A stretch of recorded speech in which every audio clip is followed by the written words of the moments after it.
Hello guys, आप सभी का स्वागत है हायर मैथमेटिक्स में। आज मैं वीडियो में बिट्स पिलानी में होने वाले इंटरव्यू के बारे में बताऊंगा। अगर आप चाह रहे हैं बिट्स पिलानी में इंटरव्यू देने के लिए तो आपको कम से कम 2 सब्जेक्ट तैयार करने होंगे। एक्चुअल में बिट्स पिलानी में ही नहीं, कहीं पे भी अगर आप पीएचडी का इंटरव्यू देने जा रहे हैं तो कम से कम आपको 2 सब्जेक्ट तैयार करके जाना होगा। और जिस कैंडिडेट ने बिट्स पिलानी में इंटरव्यू दिया और जो सिलेक्ट हुआ है उसने 2 सब्जेक्ट यहाँ से चूज किए थे, फंक्शनल एनालिसिस और फील्ड थ्योरी। एक्चुअल में उसके पास कॉल आया था उनका और उन्होंने कहा था कि क्या आप प्योर सब्जेक्ट को छोड़कर अप्लाइड में अगर पीएचडी करना चाहें तो कौन से सब्जेक्ट में आप करेंगे। तो इससे तो ये पता चलता है कि अगर वहाँ पे जा रहे हैं मतलब वहाँ पे अप्लाइड में पीएचडी आसानी से मिलती है। ठीक है। और कैंडिडेट ने जो ये दोनों सब्जेक्ट चूज किए थे ये प्योर सब्जेक्ट है, प्योर मैथमेटिक्स के, लेकिन फंक्शनल एनालिसिस का यूज जो है अप्लाइड मैथमेटिक्स में काफ़ी है। न्यूमेरिकल एनालिसिस पीडी वगैरह में कहाँ पे है? पीडी न्यूमेरिकल में तो आपको फाइनाइट डायमेंशनल मेथड जो है उसको करने में सोबोलोव स्पेस का यूज होता है। सोबोलोव स्पेस जो है फंक्शनल एनालिसिस का पार्ट है। ठीक है, ये हो गया। अब हम चलते हैं कि इंटरव्यू में क्वेश्चन जो पूछे गए थे फंक्शनल एनालिसिस से वो कैसे पूछे गए थे, है ना। तो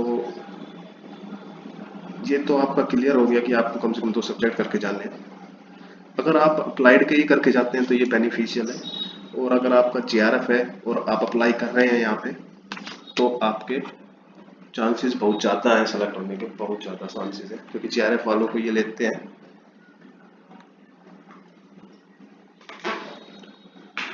तो क्वेश्चन देखते हैं इसमें जो पूछे गए थे फंक्शनल एनालिसिस में।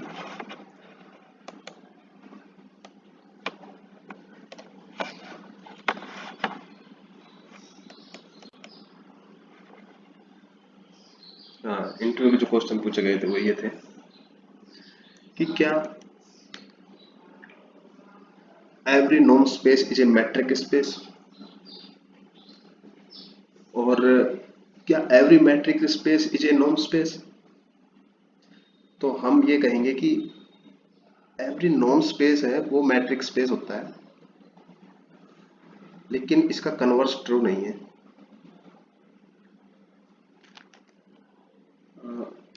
कैसे?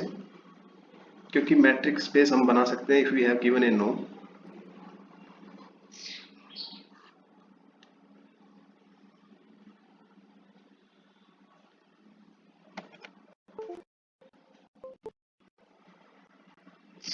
if we have given a norm,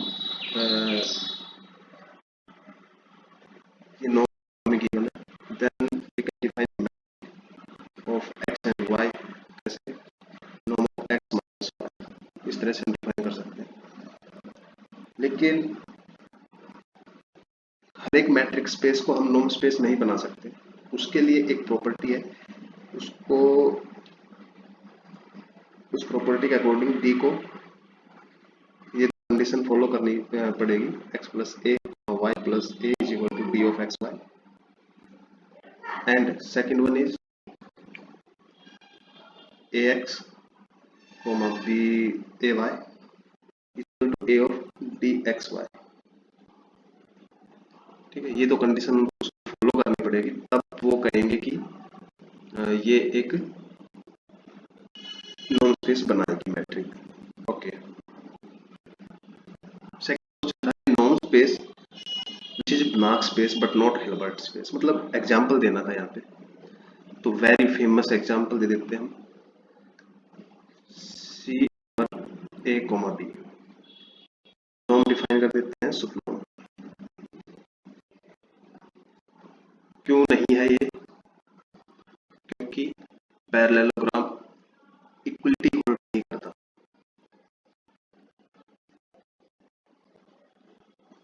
equality does not hold. Parallelogram equality ये होल्ड नहीं करता है, इसलिए ये जो है बनाक स्पेस तो है लेकिन हिल्बर्ट स्पेस नहीं है। ओके, इसके अलावा भी अपने पास एक एग्जांपल है, सेकंड एग्जांपल। हमेशा दो एग्जांपल अपने पास रखने चाहिए किसी भी उसके, क्योंकि कई बार क्या होता है कि वो ये बोल देते हैं कि आपको हमेशा यही एग्जांपल क्यों है, इसके अलावा कोई और एग्जांपल। तो एलपी स्पेस है, small LP space where p does not equal to 2। ये सेकंड एग्जांपल है जो कि बनाक स्पेस तो है लेकिन हिल्बर्ट स्पेस नहीं है। क्यों नहीं है? सेम रीजन सेम है। ठीक है, अगला क्वेश्चन ये था कि मान लो आपके पास एक लीनियर ट्रांसफॉर्मेशन है टी, और वो सिर्फ एक ही पॉइंट पर कॉन्टिन्यूअस है एक्स नोट, तो क्या टी बाउंडेड होगा पूरे एक्स पे? X is a norm space. तो यस, इसका आंसर हाँ होगा। क्यों होगा? क्योंकि T is continuous at a point x naught, and we can prove that T is continuous for every x belong to X. अगर हमारे पास ये कंडीशन गिवन है और टी लीनियर ट्रांसफॉर्मेशन है, तो हम ये प्रूव कर सकते हैं कि T is continuous for every x belong to capital X. तो अब टी जो है पूरे एक्स पे कॉन्टिन्यूअस है, और कॉन्टिन्यूटी इज इंप्लाइज बाउंडेडनेस, इसलिए ये बाउंडेड होगा पूरे एक्स पे। काफी अच्छा क्वेश्चन था ये। उसके बाद उन्होंने क्वेश्चन पूछा था, डज एलपी इज ए बनाक space, does it Hilbert space? ये मैंने पहले ही बता दिया था, सेकंड जो एग्जांपल मैंने दिया था उसमें, कि दो एग्जांपल रखने चाहिए। ये हिल्बर्ट स्पेस होगा कब? When p is equal to 2, LP is Hilbert.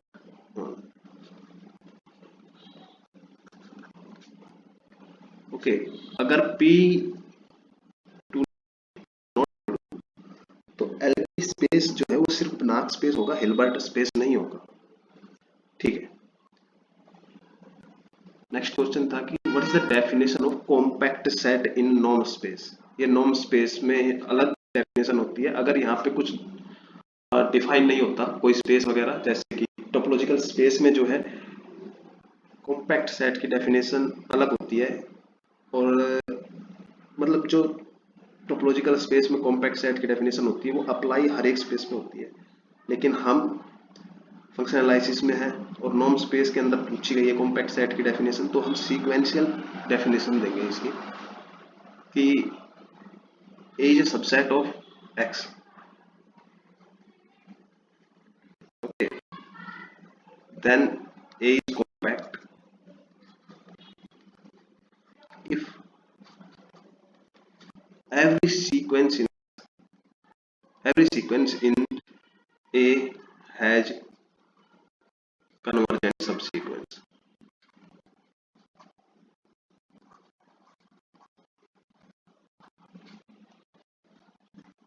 तो ये डेफिनेशन है इस कॉम्पैक्ट सेट की।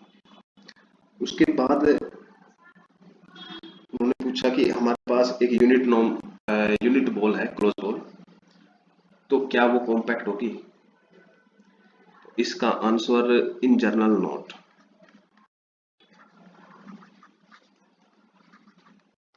क्योंकि it is depend on x. Okay, अगर फाइनाइट डायमेंशन तो कॉम्पैक्ट होगी, अगर इनफाइनाइट डायमेंशन एक्स है तो कॉम्पैक्ट नहीं होगी। अच्छा, नेक्स्ट क्वेश्चन जो उन्होंने फील्ड थ्योरी से पूछा था, वो खुद ही आगे से पूछ लेते हैं कि आप दूसरा सब्जेक्ट भी बताइए, तो आपको दो सब्जेक्ट तैयार करके इसीलिए जाने होते हैं। हाँ, तो उन्होंने पूछा कि कोई एग्जांपल दीजिए आप फील्ड का जो ऑर्डर 12 का हो, तो there does not exist such field,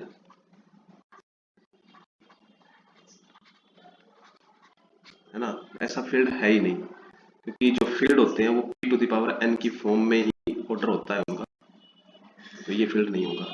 अब उन्होंने अगला क्वेश्चन पूछा कि क्या नो ऑर्डर का फील्ड एग्जिस्ट करता है, तो यहाँ से ही उसका आंसर हम बता सकते हैं, p to the power n की फॉर्म में होगा, तो ये 9 को हम कैसे लिख सकते हैं? 3 to the power 2 same.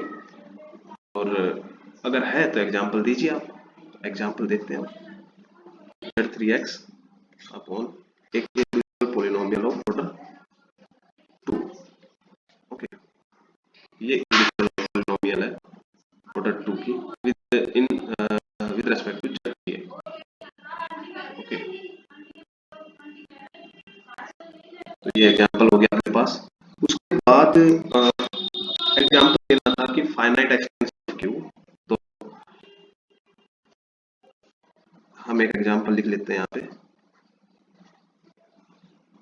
Over, ये फाइनाइट एक्सटेंशन है जिसका डायमेंशन 2 होगा। इन फाइनाइट एक्सटेंशन के लिए हम ये करेंगे, जितने भी प्राइम है उसका स्क्वायर रूट करके और इस तरह से हम अप्लाई कर देंगे, तो ये इनफाइनाइट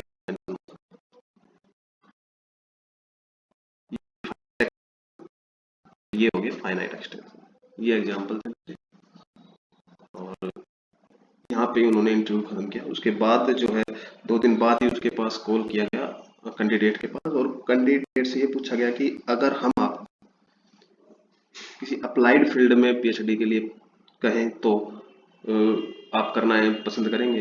तो कैंडिडेट ने मना किया कि नहीं, मैं प्योर मैथमेटिक्स में ही करना चाहता हूँ। उसके बाद जो है मतलब हम यहाँ से ये अंदाजा लगा सकते हैं कि अप्लाइड की ज़्यादा वहाँ पे वो वैकेंसी होती है, और कुछ नहीं यहाँ से पता चलता है। Thank you very much.